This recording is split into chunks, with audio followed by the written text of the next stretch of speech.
Hello welcome back guys, this is Sudhakar. तो आज की इस वीडियो में हम बात करने वाले हैं जावास्क्रिप्ट के अंदर टर्नरी ऑपरेटर्स के बारे में। तो गाइस, इसके पहले मैंने ऑपरेटर्स क्या होता है, ऑपरेंड्स क्या होता है, यूनरी ऑपरेटर्स, बाइनरी ऑपरेटर, इन सभी के ऊपर मैंने ऑलरेडी डिटेल वीडियो बना रखा है। अगर आप लोगों ने अभी तक इसे चेकआउट नहीं किया है तो उसका लिंक आपको डिस्क्रिप्शन में मिल जाएगा, आप वहां से इसे चेकआउट कर सकते हैं। तो गाइस, जैसा कि मैंने आपको यूनरी ऑपरेटर्स में बताया था कि यूनरी ऑपरेटर्स में हम सिर्फ और सिर्फ एक ही ऑपरेंड्स को यूज करते थे, इसलिए हम उसको यूनरी ऑपरेटर्स बोलते थे। तो गाइज, यूनरी ऑपरेटर्स का यूज हम वैल्यू को 1 से इंक्रीमेंट या डिक्रीमेंट करने के लिए करते थे। ठीक उसी तरह से बाइनरी ऑपरेटर्स में हम दो ऑपरेंड्स का यूज करते थे, इसलिए हम उसको बाइनरी ऑपरेटर्स बोलते थे।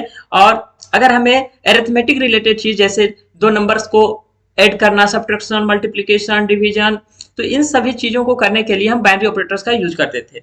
तो ठीक उसी तरह से गाइस, टर्नरी ऑपरेटर्स में हम तीन ऑपरेंड्स को यूज करते हैं, इसलिए हम इसको टर्नरी ऑपरेटर्स बोलते हैं। तो अब टर्नरी ऑपरेटर्स का यूज हम क्यों करते हैं, तो टर्नरी ऑपरेटर्स का यूज हम एफ एल्स स्टेटमेंट्स को अवॉइड करने के लिए और एफ एल्स स्टेटमेंट्स को ही शॉर्ट फॉर्म में लिखने के लिए हम टर्नरी ऑपरेटर्स का यूज करते हैं। जैसा कि मैंने यहाँ पे लिख रखा है कि ternary operator is a short hand way of writing an if else statements. It allow you to write a condition expression in the more conscious way. That means कि कंडीशनल ऑपरेटर्स का यूज हम if else statements को short way में लिखने के लिए हम करते हैं। तो पहले हम इसका देखेंगे सिंटेक्स, उसके बाद चलेंगे VS कोड पर और देखेंगे टर्नरी ऑपरेटर्स का प्रैक्टिकल इंप्लीमेंटेशन और देखेंगे ये कैसे कोड को हमारा ऑप्टिमाइज करता है। तो गाइज, ये रहा मेरा सिंटेक्स, इसको मैं हाईलाइट कर देता हूं। ये हमारा सिंटेक्स है, इसमें हम तीन ऑपरेंड्स को यूज कर रहे हैं, condition, statement 1 that means expression 1, expression 2, इसलिए हम इसको बोलते हैं टर्नरी ऑपरेटर्स। अगर हमारा कंडीशन ट्रू होता है, इसका सिंटेक्स ये है, कंडीशन, उसके बाद क्वेश्चन मार्क्स, स्टेटमेंट 1, फिर कॉलन, उसके बाद स्टेटमेंट 2। अगर हमारा कंडीशन ट्रू है तब हमारा एक्सप्रेशन 1 एग्जीक्यूट होगा, अदरवाइज हमारा एक्सप्रेशन 2 एग्जीक्यूट होगा। तो चलते हैं VS कोड पर और देखते हैं कि आखिर ये कैसे वर्क करता है कोड। तो सबसे पहले हम देखते हैं एफ एल्स स्टेटमेंट्स लिखते हैं, उसके बाद देखेंगे कि उस एफ एल्स स्टेटमेंट्स को हम कैसे ऑप्टिमाइज करते हैं। तो गाइज, जैसा कि मैंने आपको F else statement, conditional statements के अंदर आपको बताया था एफ एल्स के अंदर कि अगर आपका एज 18 या 18 साल से ऊपर है तो आप वोट देने के लिए एलिजिबल हो, अदरवाइज नहीं। तो इसी चीज को अगर हमें एफ एल्स से लिखना हो तो हम कैसे लिखेंगे, तो इसके लिए लिखेंगे एफ, सबसे पहले मैं एक वेरिएबल बना लेता हूँ, लेट एज नाम का एक वेरिएबल बना लेता हूँ, 18, उसके बाद एफ एज ग्रेटर देन और इक्वल टू 18, तब हम लिख देंगे यहाँ पे अगर आपका एज 18 या 18 साल से ऊपर है तो आप वोट देने के लिए एलिजिबल हो, अदरवाइज मींस एल्स। तो इस तरीके से मैंने एफ एल्स स्टेटमेंट्स की हेल्प से मैंने लिख लिया है। अगर आपका एज 18 या 18 साल से ऊपर है then it display you are allowed to vote, otherwise you are not allowed to vote. अब हम इसे करेंगे सेव। अगर हम रन करते हैं तो देखिए हमारा क्या आउटपुट आएगा, you are allowed to vote. अगर इसी चीज को और ऑप्टिमाइज करना है, अगर हमें एक लाइन में लिखना है, तब हम यूज करते हैं टर्नरी ऑपरेटर्स का। देखते हैं, इसी चीज को हम कर देंगे कमेंट। कमेंट करने के लिए हम सेलेक्ट करने के बाद कंट्रोल के सी प्रेस करेंगे। उसके बाद अगर इसी चीज को अगर हमें एक लाइन में लिखना है तो हम कैसे यूज करेंगे, तब हम यूज करेंगे टर्नरी ऑपरेटर्स का। तो पहले हम इसका सिंटेक्स लिख देता हूं, उसके बाद हम इसको इंप्लीमेंट करेंगे सो डैट कि आपको और ज्यादा क्लियर हो। तो इसमें हम सबसे पहले लिखते हैं कंडीशन, कंडीशन, उसके बाद हम देते हैं क्वेश्चन मार्क्स, उसके बाद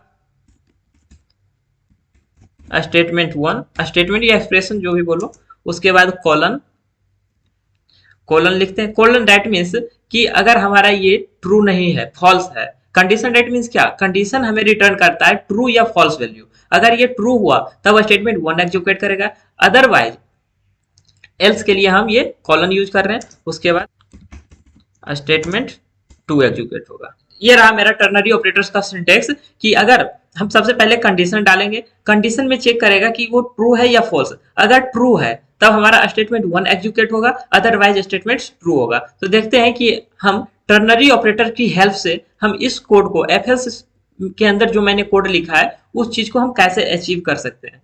तो इसके लिए हम पहले कंडीशन लिखेंगे।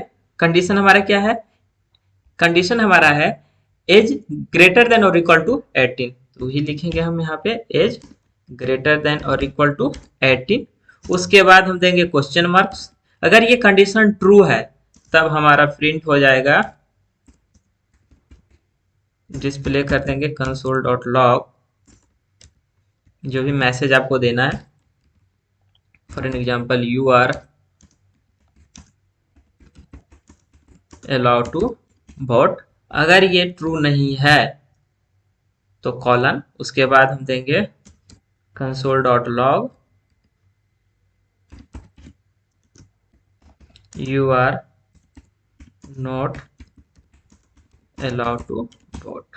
ओके, तो इस तरीके से मैंने देखा कि हम टर्नरी ऑपरेटर्स को कैसे लिखते हैं।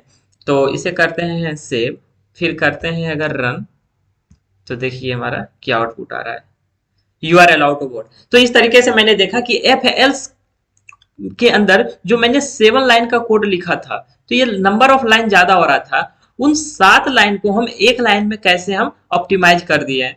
तो टर्नरी ऑपरेटर्स लिखने से हमारा कोड और ज्यादा ऑप्टिमाइज हो जाता है। तो गाइस इस तरीके से हम लोगों ने टर्नरी ऑपरेटर्स को देखा है। आई होप कि आपको ये सारी चीजें समझ में आया होगा। एक मैं अगर इसका वैल्यू बदल कर देखता हूं, अगर हम कर दें इसको 50, तो क्या आंसर आना चाहिए? ये 18 साल से ऊपर है तो you are allowed to vote आएगा। ये देखिए you are allowed to vote. अगर हम इसे कर दें 10, तब क्या प्रिंट होगा? तब हमारा प्रिंट होगा एल्स वाला पार्ट, दैट मीन्स ये वाला part, you are not allowed to vote. ये देखिए you are not allowed to vote. तो इस तरीके से हम लोगों ने टर्नरी ऑपरेटर्स का यूज कर लिया है। तो इस तरीके से हम लोगों ने टर्नरी ऑपरेटर्स को देख लिया कि आखिर टर्नरी ऑपरेटर्स कैसे यूज होता है, कैसे ये वर्क करता है। आई होप कि आपको ये वीडियो समझ में आया होगा। तो आज के वीडियो में सिर्फ इतना ही। तो अगर आपको ये वीडियो अच्छा लगा होगा तो हमारे चैनल को लाइक शेयर एंड सब्सक्राइब जरूर करें। मिलते हैं अगले वीडियो में। Thank you.